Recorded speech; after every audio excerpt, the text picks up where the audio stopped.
Hello. Hi, this is DC. Yes, sir. How you Hey, doing? DC. This is Ty Bryson from This call to be recorded and potentially uploaded to YouTube. How can I help you? That's fine. Thank you. Mm-hmm. Oh, first let me preface by saying that the reason that I even started investing is because I started watching your videos. Thank you, brother. So, yes, sir. So I just wanted to thank you for that. I just had a couple questions. Mm-hmm. I don't know if it's going to take about half an hour, but It's okay. I'm getting ready to retire. I'll be 65 in October. Okay. And just like I said, because of me watching your videos, I wish I would have, at your age, if I had this opportunity, I'd be in good Mm-hmm. shape right now. But Mm-hmm. what I'm doing now is I've been maxing out my Roth over this past year. Mm-hmm. I started in March, so um, I've got a pretty good investment going there. I thought. Okay. Um, I have I started with ACORNs, Mm-hmm. and because you had switched from ACORNs to um, M1 Finance, Yeah, yeah. because they didn't, I forget what it was that you said, they didn't rebalance or something. Whatever it was, they had cost you Mm-hmm. some money. Yeah. So you went M1 Finance because they kept it. So I started M1 Finance about a couple months after that. Um, so I got like about $600 in it now. Okay. And but my big question was, when I started with the Roth, I split it up between three: Fidelity, SoFi, and oh yeah, Acorns.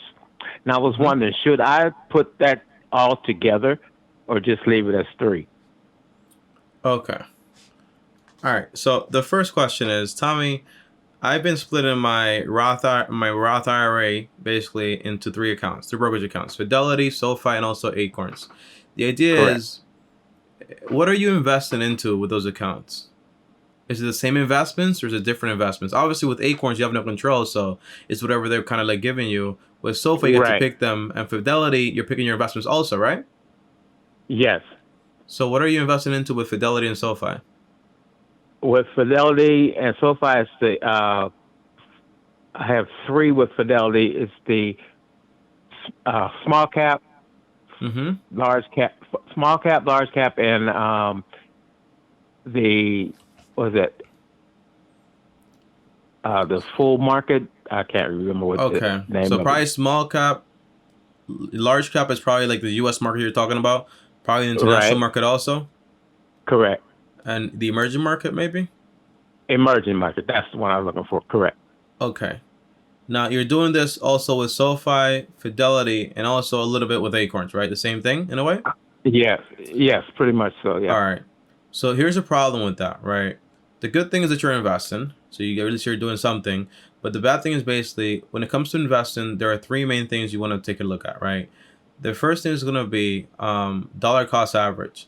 It means you're investing the same amount of money every single month or every single week. That way you get to buy, for example, at an average price. So if I buy, for example, every single month, at the end of the year, that means I basically bought at the average price for that year. So the market crashed, doesn't matter. I bought also when the market was down. If it was up, I also bought then. Doesn't really matter. You get the average price, right? That's the first thing. Now, the second thing is going to be basically rebalancing. Now, rebalancing means if your whole goal is to say, hey, I want to have 25% in the large cap, 25% international market, 25% in the small cap, 25% in whatever other market there is out there. The idea is because you're splitting yourself way too thin, you can't really keep track of the entire balance of the whole portfolio. That's why basically I have only one, and that's usually, for example, just with M1 Finance, and the whole rebalancing is done automatically for me. That way, Right. everything's exactly how I want it to be. Does that make sense? Yes. All Yes, right. it does. So as far as like Fidelity, SoFi, Acorns, how much would you say you Hmm. have combined there in total? In total, about 30,000. So I'm guessing since you said, Tommy, I have Okay, you probably have the most money in Fidelity, right? I'm right? Yes, Yeah. I do. Okay. Now, I've got about 12,000 in Fidelity. so SoFi has the bulk of the money? No, SoFi has only got there's only 5,000 in SoFi. I've And got in 10 Acorns? in Acorns. Oh, okay. I see what's going on here. Okay, I thought you only had $600 in the Acorns. Um. No, 600 is in M1 Finance because I switched over Oh, after I had seen your video where it yeah. said that they weren't automatically rebalancing. Mm-hmm. So Mm-hmm. It's not that's the why I automatic switched over. rebalancing that's a problem with Acorns. They actually do that. The problem is that okay, let me explain this to you, right, DC. Let's say, for example, you're trying to invest for the long term, right? Right. And you're aware of capital gains tax, right? If you sell your Correct. investments before 1 year, it gets taxed to you, and you have gains, for example, the gains get taxed to you as ordinary income. So you get taxed a Right. lot, basically, depending on what your income Mm-hmm. bracket actually is at the time. Now, your goal as a long-term investor is to say, hey, I want to invest my money here for a long time, right? So it passes Right. that 1 year mark, keeps going, keeps going, keep going. So when you take that money out eventually, you won't be taxed at that level. But the thing with Acorns is basically Acorns switched their portfolio. So I've heard around almost 2-3 times, right? Meaning the Mm-hmm. investment they had before prior, they switched them over to other investments. So when they sold, that cost you money. It also cost me Right. money. That's why I Right. switched over, because basically they have way too much power. With M1 Finance, whatever I pick and select, no one can change it except myself. And I'm not planning on changing because Right. basically I just want to invest for the long term. Does that make sense? Yes, it does. And that's the reason why I switched to M1 Finance because after I watched your video and you explained it, that's the Mm-hmm. reason why I got out of there. And so I was thinking about just changing my whole portfolio Mm-hmm. from the Acorns and put it into M1 Finance. Okay. Now So here's a big surprise for you, DC. yeah, Get ready for this one. You I'm listening. can't, in order to change your entire investments from Acorns to any other broker, Hmm. they're going to charge you Hmm. $50 per ETF you actually have. Usually, Really? yeah. Usually, look in the fine print. They'll show you. It's either $50 to $75 last time I checked, unless they change something over there. But if you have, for example, 6 ETFs, well, we have 25, 25, 25, 25, 25. Okay? A lot of Right. money. All right. So Yeah. that's also what I didn't like. It's kind of like a little shady. Taking out your money is a burden. So what I did to switch over was this. Okay? You can do this also if you want to. SoFi has a promotion where they allow you to basically transfer over from another broker, and they give you a credit of $75. So what I did was I transfer the biggest ETF from basically Acorns over to SoFi. The rest of them, I sold them. I didn't want to worry about it anymore. And then I basically grabbed that money and threw it over to M1 Finance. Now, however, if you don't want to do that though, all you have to do is basically say, hey, you just have to keep transferring over and over from SoFi, and they'll keep basically giving you that $75 transfer every time you actually do it. But the problem is that Acorns keeps rebalancing. So you'll never be able to transfer everything. Does that make sense? Yes. So Yes. Okay. if you have $100, 25, 25, 25, 25, when you transfer over the $25 from one ETF, they'll just sell some of the other ones and rebalance it back. So now you have, for example, some money in the other ETF you just sold. Okay? So Right. it's always going to be off balance. So what I did was Oh. I just basically transfer over the biggest ETF, which is probably going to be Right. the large cap or the VOO, whatever one they actually have over there, over to SoFi. I got the credit for that one. I sold everything else. I grabbed that money, sent it to my M1 Finance account. I also transferred the investment from from SoFi over to M1 Finance, and that was the entire idea. Does that make sense? It makes very good sense, and it's very smart. Yes. Mhm. Now, Yes, that's what I was thinking about. mhm. So yeah, I didn't check that part as far as the fee, but I Yeah. know you are good on fees. You don't like them, I don't like so fees, man. I don't like fees, man. that's another reason why I wanted to talk with you because No. yes, I get some valuable information. Mhm. So No. yes, so my best bet would be to sell and follow that. if you to do follow that, that program. if you do that, understand though, right? You gotta have when you basically if you have that 10K in ACORNs, right? When you transfer Mm-hmm. over that, I think it's like around maybe like 30% or 38%, right? So you have enough for maybe like $7,000. When you transfer that Mm-hmm. over, you gotta look at what your gain actually is on that portfolio left over, and you gotta say, Right. okay, if it's $1,000 or $2,000, I get taxed to whatever my rate is. Maybe for example, 24% right now. I have to set Mm-hmm. aside this amount of money for taxes. Okay, that's the Right. goal. So set aside Oh, that money for taxes, so you're good to go. Does that make sense? yes, it does. Now, Okay. now, DC, let me ask you a question, man. You just said you're about to be 65 in October, right? Yes. Okay. How much money do you have overall when it comes to your investments? Is it just a 30? Right. Okay. Do you have any debt? No.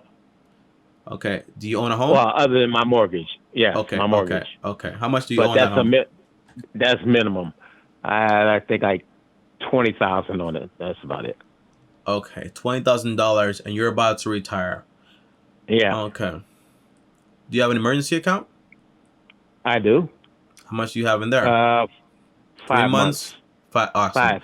So I would feel more comfortable if you fill it up to 6 months. Okay? Yeah. Okay. Now, the big thing is this, right? You're in a good position here. What I was worried about is basically you were still renting at this age, right? Now, the good thing is you only have 20K left in this mortgage. Now, what I would do is this, right? It's basically the third step of my entire financial plan that I'm building right now. And you happen to be on it, which is awesome. The idea is you want to limit your investments to around 10 to 20%. That's all you want to do, right? And then Okay. of your income. So if you make $1,000, you invest either $100 or $200, but no more. Whether Right. it's into your Roth IRA or into your 401k to get the free money that they actually give you. Now, Mm-hmm. with the rest of your money, what you want to do is basically throw that money over to your mortgage, right? The goal is Okay. how much money do you make per year? By the way, what's your income? Right now I'm only working part time, so I make about 15 grand, Fifteen thousand and dollars I'm a year. also yeah, Okay, and and how much does also Social on Security pay you? also Social Security. How much is that? Is that combined? Uh, 15,000. no, combined about 30. Okay, awesome. So combined is about 30. Yeah, look, man, this is awesome. Okay, so if you do like that 10, I would probably do 10% towards investing, and just get rid of this house, right? Just try to basically pay this off as fast as possible. Now, here's why I say this, right? If your home is paid off, say for example, 1 to 2 years, right? Your Mm-hmm. entire cost of living just went down by a lot. And the biggest thing when it comes to retirement is to make sure your cost of living is very low. Because if anything were to happen to you, or you can't work anymore part-time, something like that, you want to make sure, hey, I can work part-time because I want to, but not because I actually need to. Does that make sense? Yes, that's the reason why I'm getting ready to retire. Okay, Because I awesome. don't have to work if I don't want to. Exactly. So the big thing is, hey, Mm-hmm. you wanna pay off this mortgage, right? Throw all the Mm-hmm. extra money after you invest a 10%, for example, into that mortgage. You'll be done, for example, maybe like in a year and a half or 2 years. Once that's done, awesome. If you wanna invest more, great. Keep always invest 10-20% always, so you can keep growing that. But at that point, you can just go ahead and start basically enjoying your money a lot more, or giving more of it away if you want to good causes or whatever you want to do. Just like have more fun. Does that make sense? Right. Yes. Yes. Yeah. Absolutely. hmm But Okay. what I would do DC here, just to summarize everything here, is I would probably use as far as my Roth, I'd probably use Mhm. in finance for that. Have everything done there Okay. automatically, so you don't have to worry about it. So it just keeps growing and Mhm. growing and growing. But at one point, once it gets to a certain level, I'd probably say, okay, I'm gonna start taking out 4% of my portfolio. That's called the withdrawal rule, right? If your portfolio grows by 8 to 10%, and you take out, for example, 4%, it should still keep growing for the next 35 years without you run out of money. Okay. Okay, does that I make see. sense? Yes, it does. Okay. Okay, so I copied your acorns, the with On Vanguard. on finance, you Yeah. mean? Right. Okay. Mm-hmm. So that's the portfolio that I'm with, the moderately aggressive. Yeah. I mean, look, man. It's all about how you sleep at night, right? I don't need that Yeah. portfolio. I could probably go a little bit more risky because it's still diversified. Right. It's just that I choose to have bonds in my portfolio because basically I like to have peace of mind. So if you're like me, And you can use that one. that's the one I like, and that's the one I'm using. All right, awesome, For awesome. now. Yeah, awesome. Then when I feel like I can't sleep, then I'm going to drop down to 50 and 50. No, You can 40 or whatever.